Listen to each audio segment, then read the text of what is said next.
National security advisor قومی سلامتی کے مشیر اجیت ڈوبھال صاحب کی تقریر کے حوالے سے، جس میں انہوں نے نوجوانوں کو یہ تلقین کی تھی کہ ان کے اندر بدلے کی آگ پیدا ہونا چاہیے، بدلہ لینا چاہیے، کیونکہ ماضی میں ہندوستان غلام رہا ان کے بقول، اور مندروں کو لوٹا گیا، اور یہاں جو لوگ رہتے تھے ان کو مارا گیا، ان کا ظلم ستم کیا گیا، اس کا انتقام لینا چاہیے انتقام۔ لیکن انہوں نے اپنی تقریر کے دوران یہ بھی وضاحت کی تھی کہ انتقام سے مراد ان کا یہ نہیں ہے کہ لوگ تشدد پر اتر آئے، لیکن یہ جو بیان ہے ایک ذمہ دار عہدے پر فائز شخص کا بیان ہے جو ملک کی سلامتی کا ذمہ دار ہے، مشیر بنا ہوا ہے۔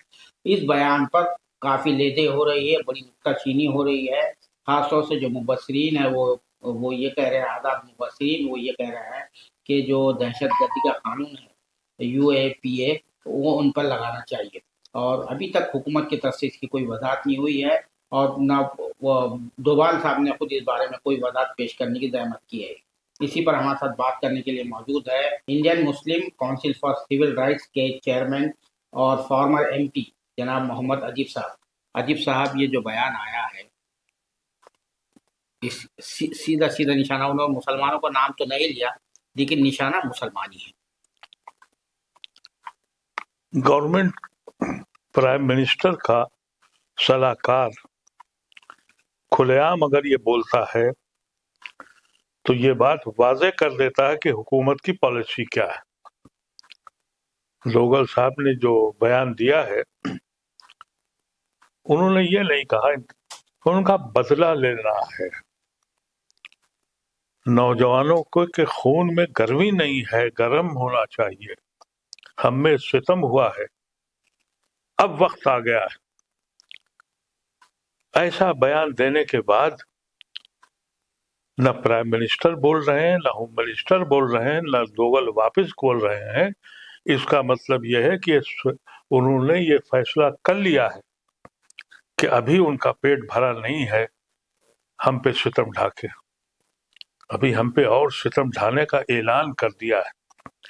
وہ جو غنڈے گھومتے ہیں، جو سڑک عام گھوم رہے ہیں، دکانوں پہ گھوم رہے ہیں، لوٹ رہے ہیں، مار رہے ہیں، کوئی بجرنگ دل کے نام سے، کوئی وشو ہندو پریشد کے نام سے، کسی سینا کے نام سے، ان کو یہ پیغام دیا ہے کہ تمہارا خون گرم نہیں ہوا ابھی،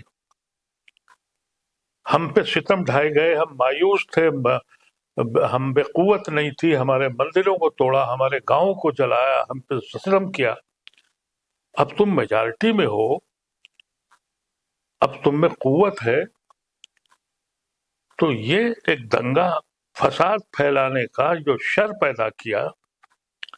افسوس یہ ہے کہ اس ملک کے سپریم کورٹ کو یہ آواز سنائی نہیں پڑی،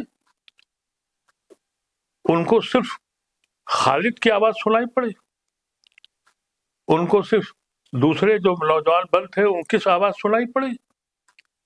سوال سب سے بڑا آج سپریم کورٹ کے اوپر ہے، اس نے سنجیان کیوں نہیں لیا؟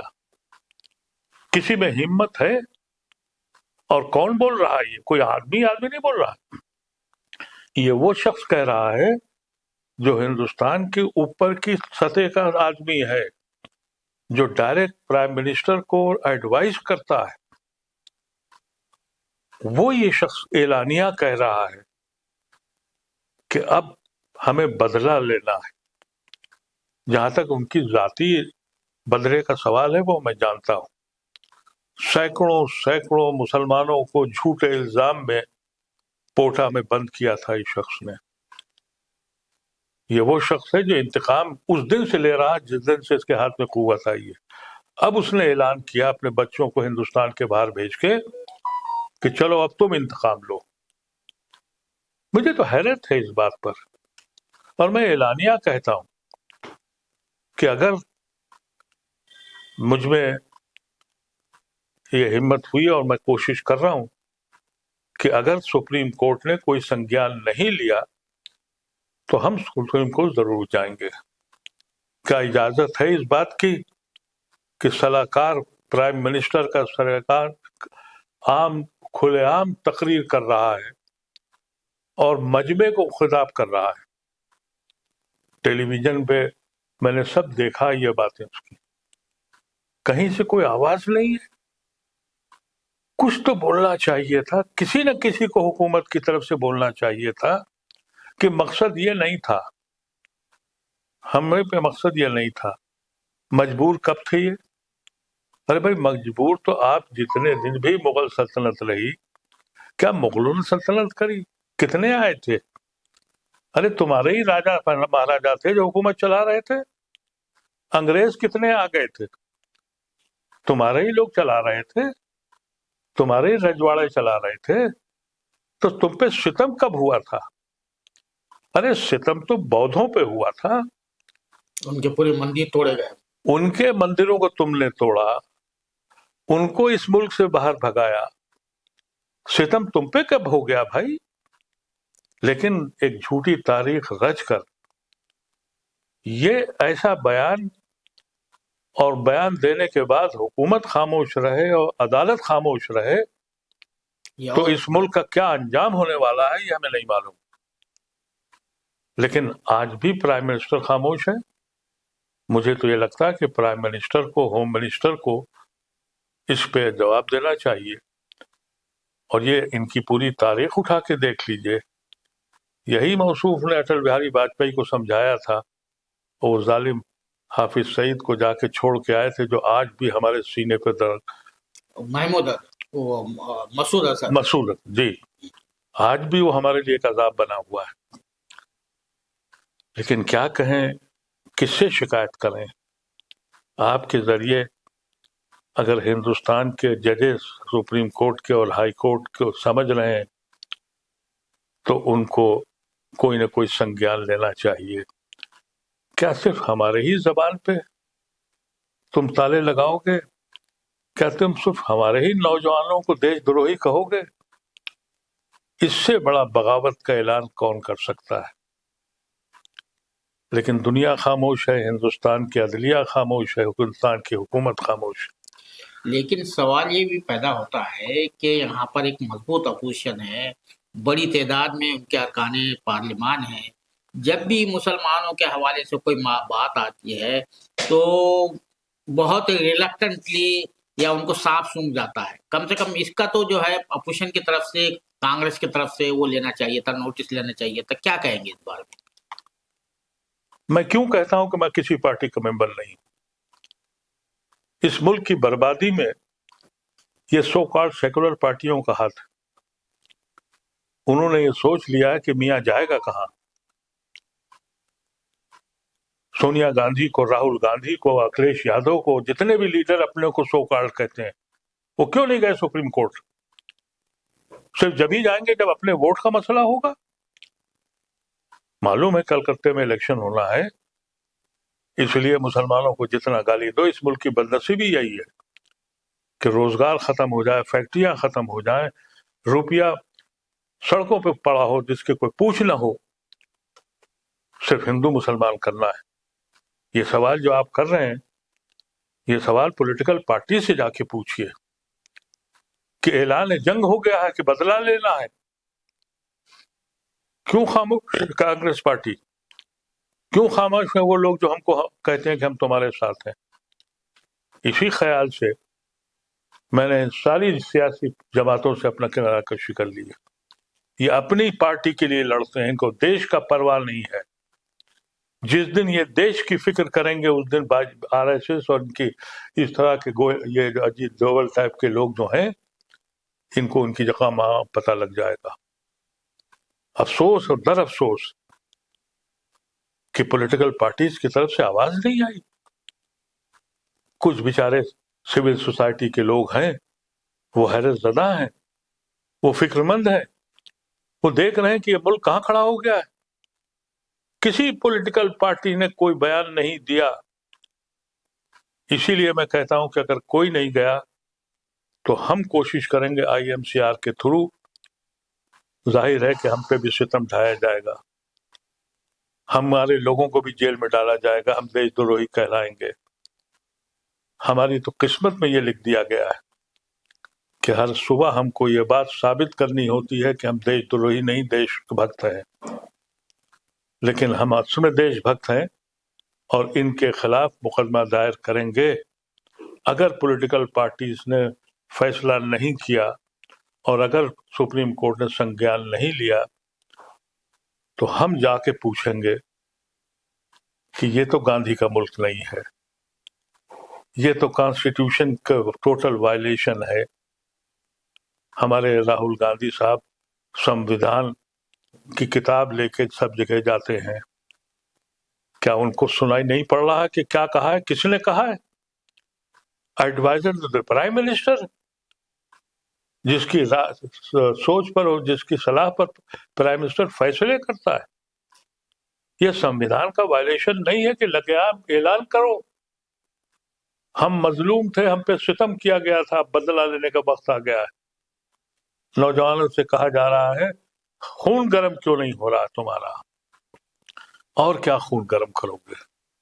ارے ابھی تو ہماری مسجدوں پہ چڑھ کے تلواریں چلاتے ہو، ہمارے داڑھی ٹوپی والوں کو لنچ کرتے ہو، ہمیں ٹرینوں پہ چلتے ہوئے ہم سے زبردستی کہلواتے ہو بھارت ماتا کی جے اور بندے ماترم، کیا کیا کوئی پولیٹیکل پارٹی بول رہی ہے؟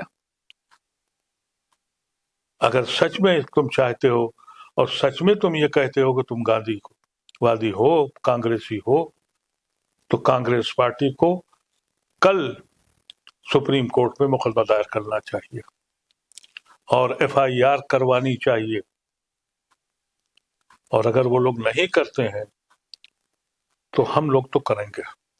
اچھا، یہ آپ جانتے ہیں کہ کئی انٹرنیشنل اداروں کی طرف سے، جینوسائڈ واچ کی طرف سے بھی یہ کہا جا رہا ہے کہ بھارت میں روانڈا جیسے جینوسائڈ کے جو ہے امکانات ہے بہت زیادہ، جو ہے اس کے بارے میں بار بار رپورٹیں آ رہی ہے بھی ہے، اور ایک امریکہ کے بیس ایک گروپ کی رپورٹ آئی ہے کہ یہاں پہ جینوسائڈ کے حالات پیدا ہو رہے ہیں۔ اب اس طرح کا بیان آتا سرکاری سطح سے، ایک سرکاری افسر بڑے منصب پر فائز، تو کیا سمجھتے ہیں آپ یہ ملک جینوسائڈ کی طرف جا سکتا ہے، اور اس کو روکنے کے کیا آپشنس ہیں؟ پوری دنیا کو معلوم ہے کہ اس ملک میں کیا ہو رہا ہے، میں ابھی ودیش ہو کے آ رہا ہوں، سب کو معلوم ہے، ان کو بالکل کوئی پرواہ نہیں ہے، کھلا اعلان ہے، اور اس لیے اعلان ہے کہ دوگل کے بیان کے بعد کتنے لوگ جشن منا رہے ہیں اور یہ کہہ رہے ہیں کہ بہت صحیح کہا ہے، آگ لگا دی ہے انہوں نے۔ میں نے ایک نہیں 50 لوگوں کے میں نے نوٹس دیکھے، میرے اس پہ فیس بک پہ لکھ کے بھیجا گیا ہے کہ تم تو بڈھے مر رہے ہو، اب ہمارا وقت آیا ہے، اب ہمارے سیاح نے اعلان کر دیا ہے، پوری دنیا جانتی ہے یہ ملک گاندھی کا ملک نہیں رہا ہے۔ جھوٹ بولتے ہیں وہ لوگ جو کہتے ہیں یہ سیکولر ملک ہے، جھوٹ بولتے ہیں وہ لوگ جو کہتے ہیں کہ یہ ڈیموکریٹک کنٹری ہے، آن پیپر ہے، عملی طور پر نہیں ہے، یہ حقیقت ہے، اس کو ماننا چاہیے۔ جس ملک میں بھاگوت صاحب یہ کہیں کہ کانسٹیٹیوشن بدلو نہ بدلو، ہم تو ہندو اسٹیٹ ہی ہیں، تو حقیقت تو یہی ہے۔ آپ کی آواز کوئی سن رہا ہے؟ ارے اس دن ہم نے سوچا تھا، آج ہم جس صحت میں اور جس عمر میں ہے، کیوں زندہ ہے میں نہیں معلوم ہے، لیکن یہ کبھی سوچا نہیں تھا